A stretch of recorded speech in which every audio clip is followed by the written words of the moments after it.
ಬೆಳಗಾವಿಯಲ್ಲಿ ಬೆಳ್ಳಂಬೆಳಗ್ಗೆ ನಡೆದ ಹೃದಯ ಹಿಂಡುವ ದುರಂತ ಕಥೆ ಇದು.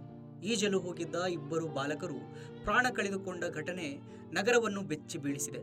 ನಗರದ ಕಪಿಲೇಶ್ವರ ದೇವಸ್ಥಾನದ ಹಿಂಭಾಗದಲ್ಲಿರುವ ಕಲ್ಯಾಣಿಯ ಪಕ್ಕದ ಹಳೆಯ ಗೋಡೆ ಏಕಾಏಕಿ ಕುಸಿದು ಬಿದ್ದ ಪರಿಣಾಮ ಇಬ್ಬರು ಬಾಲಕರು ಕಲ್ಯಾಣಿಯಲ್ಲಿ ಮುಳುಗಿ ದುರ್ಮರಣ ಹೊಂದಿದ್ದಾರೆ.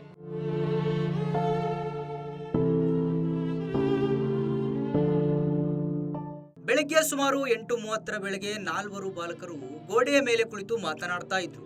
ಈ ವೇಳೆ ಹಳೆಯ ಗೋಡೆ ಏಕಾಏಕಿ ಕುಸಿದು ಕಲ್ಯಾಣಿಗೆ ಬಿದ್ದಿದೆ.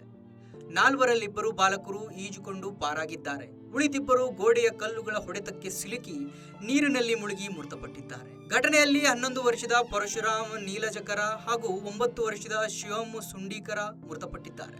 ಈಗಾಗಲೇ ಒಂದು ಮೃತದೇಹವನ್ನು ಹೊರತೆಗೆದಿದ್ದು ಇನ್ನೊಂದು ದೇಹಕ್ಕಾಗಿ ಶೋಧ ಕಾರ್ಯ ನಡೆಸಲಾಗುತ್ತಿದೆ. ಸ್ಥಳಕ್ಕೆ ಪೊಲೀಸ್, ಅಗ್ನಿಶಾಮಕ ದಳ, ಮಹಾನಗರ ಪಾಲಿಕೆ ಸಿಬ್ಬಂದಿ, ವೈದ್ಯಕೀಯ ತಂಡ ಹಾಗೂ ಈಜು ನಿಪುಣರು ಧಾವಿಸಿ ಕಾರ್ಯಾಚರಣೆ ನಡೆಸುತ್ತಿದ್ದಾರೆ.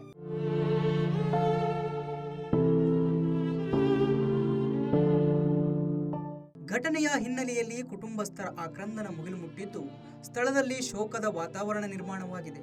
ಹಳೆಯ ಮತ್ತು ಅಪಾಯಕಾರಿ ಗೋಡೆಗಳ ನಿರ್ಲಕ್ಷ್ಯವೇ ಈ ದುರಂತಕ್ಕೆ ಕಾರಣ ಎಂಬ ಆರೋಪಗಳು ಕೇಳಿ ಬರ್ತಾ ಇವೆ. ಇದು ಆಗಿತ್ತು ಈ ಹೊತ್ತಿನ ಸುದ್ದಿ. ನಿರಂತರ ಸುದ್ದಿಗಾಗಿ ನೋಡ್ತಾ ಇರಿ ಸಂಪೂರ್ಣ ನ್ಯೂಸ್.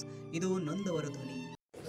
ಇವತ್ತು ಬೆಳಗ್ಗೆ 8:30 ಸುಮಾರು ಒಂದು 4 ಸಣ್ಣ ಹುಡುಗರು ಅವ್ರ ಅಂಕಲ್ ಜೊತೆ ಇಲ್ಲಿ ಸ್ವಿಮ್ಮಿಂಗ್ಗೆ ಬರ್ತಿದ್ರು ಕಪಿಲೇಶ್ವರ ತಲಾವ್ಗೆ.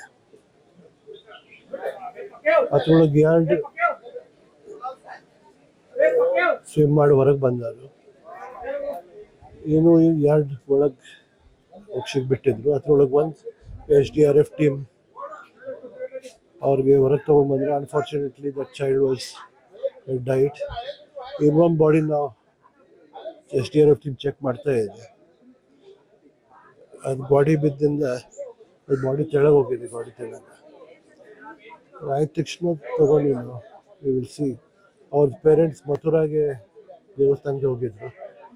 ಅವ್ರು ದಿಲ್ಲಿದಿಂದ ಅಲ್ಲಿಂದ ಅವ್ರಿಗೆ ಇಲ್ಲಿ ಅರೇಂಜ್ ಬರಲಿಕ್ಕೆ ಅರೇಂಜ್ ಮಾಡಿದ್ರು. ನಮ್ಮ ಕಾರ್ಪೊರೇಟರ್ ಇದ್ದಾರೆ, ಸಾಲುಂಕಿ ಅವರು, ಶಿವಾಜಿ ಅವರಿದ್ದಾರೆ, ಕಮಿಷನರ್ ಸಾಹೇಬ್ ಇದ್ದಾರೆ. ನಾವೆಲ್ಲ ಪ್ರಯತ್ನ ಮಾಡ್ತಾ ಇದ್ದೀವಿ. ಸರ್, ಈಗ ಸಾರ್ವಜನಿಕರು ಬರುವಂತ ಸ್ಥಳ ಇದೆ ಸರ್. ಮಕ್ಕಳು ದಿನನಿತ್ಯ ಸಾವಿರಾರು ಜನ ಇಲ್ಲಿ ಬರ್ತಾರೆ. ಮಹಾನಗರ ಪಾಲಿಕೆ ಇಲ್ಲಿ ಎಡವಟ್ಟು ಮಾಡಿದೆ ಅಂತೇಳಿ ಆರೋಪ ಮಾಡ್ತಾ ಇದ್ದಾರೆ. ಇದು ದೇವಸ್ಥಾನದ ಪ್ರಾಪರ್ಟಿ, ಪ್ರೈವೇಟ್ ಲ್ಯಾಂಡ್ ಇದೆ. ಪ್ರೈವೇಟ್ ಲ್ಯಾಂಡ್ ಡಿಸ್ಪ್ಯೂಟ್ ಮಟ್ಟದಲ್ಲೇ ಇದೆ.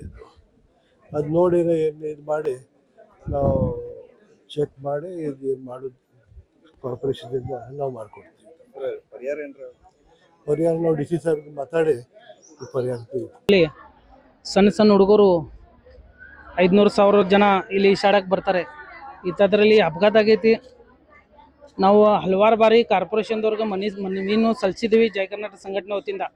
ಆದರೂ ಕಾರ್ಪೊರೇಷನ್ದವರು ಇದ್ರ ಮ್ಯಾಗ ಏನು ಕ್ರಮ ತಗೊಂಡಿಲ್ಲ, ಗಮನನೂ ಕೊಟ್ಟಿಲ್ಲ. ಅದಕ್ಕೆ ಇವತ್ತಿಷ್ಟು ದೊಡ್ಡ ಅಪಘಾತ ಆಗೈತಿ.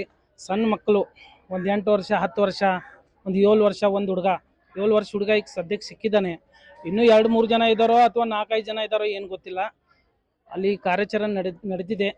ಏನು ಗೊತ್ತಾಗ್ತಾ ಇಲ್ಲ. ಇದಕ್ಕೆಲ್ಲ ಕಾರಣ ನೋಡಬೇಕಂದ್ರೆ ಪ್ರಶಾಸನ, ಕಾರ್ಪೊರೇಷನ್ದವ್ರೆ ಅಂತ ನನ್ನ ಲೆಕ್ಕ ಪ್ರಕಾರ. ಯಾಕಂದರೆ ನಾವು ಕಾರ್ಪೊರೇಷನ್ದವ್ರಿಗೆ 10 ಬಾರಿ ಮನವಿಯನ್ನು ಸಲ್ಲಿಸಿದ್ದೀವಿ. ಕಾರ್ಪೊರೇಷನ್ದವ್ರು ಏನಂತಾರೆ, ಇದು ಪ್ರೈವೇಟ್ ಪ್ರಾಪರ್ಟಿ ಐತಿ, ನಮಗೆ ಪ್ರೈವೇಟ್ ಪ್ರಾಪರ್ಟಿದಾಗ ಹಸ್ತಕ್ಷೇಪ ಮಾಡಕ್ಕೆ ಬರಲ್ಲ ಅಂತಾರೆ.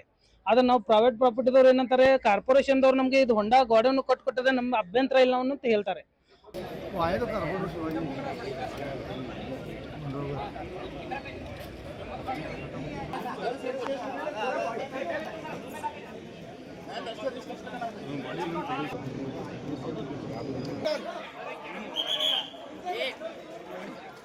ಸಂಪೂರ್ಣ ನ್ಯೂಸ್.